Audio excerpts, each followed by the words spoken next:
So the main problem that's causing all this mental health that you see around you, that's causing all this crazy stuff going on, it's very simple.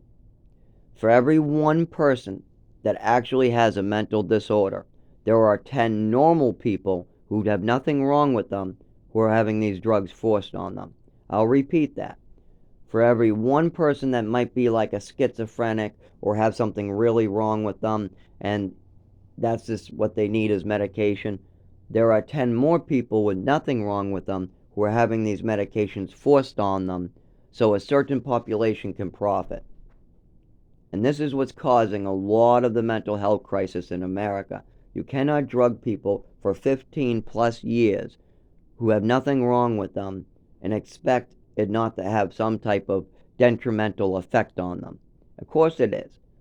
These medicines have severe side effects. They can do bad things to your body, and if you don't need them, they're going to screw up your mind.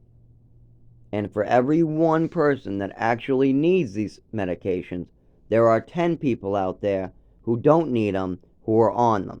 I've met people who are convinced that they need them. They're 47 years old. But then when you ask them, well, what's wrong with you where you need these? They say, I don't know. And then when you say, well, how are these medications making your life better? They say, I don't know.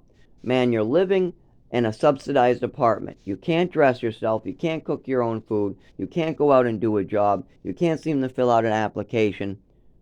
But yet, when you take out the medication out of the equation, 4 years after recovery, they can do all those things again. And I've seen these people. I ask them, what's wrong with you where you need these? They don't know. They're just told, take these for life, take these for life, take these for life, do whatever your psychiatrist says, do whatever your psychiatrist says. What's a good thing for some people, if you actually have clear-cut mental disorders, then yes, you probably should be on medication.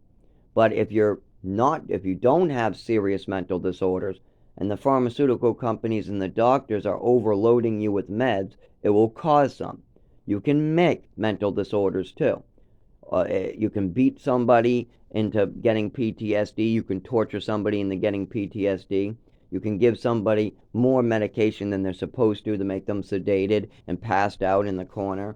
There's a lot of things you can do to somebody to make them seem mental. And that's messed up. Sometimes they don't even need that. Sometimes an orphan will show up at an orphanage, in less than a month being there, they'll start loading them up on medication. I mean, literally. These children don't even spend 2 hours with the doctor before they start loading them on medication. And like I said, for every one person that really needs it, there are 10 who don't or are being forced to take it. And that's a big problem in society. So look at the news next time, and when they talk about this, keep in mind that we're creating this. We are still today creating this issue, and it's going to come back to bite us on the ass. It's already come back. I've seen the bite me on the ass and many other people. Doing this to people is going to cause a bad reaction in society, and that's why we need to speak up. We need to use our voice for good.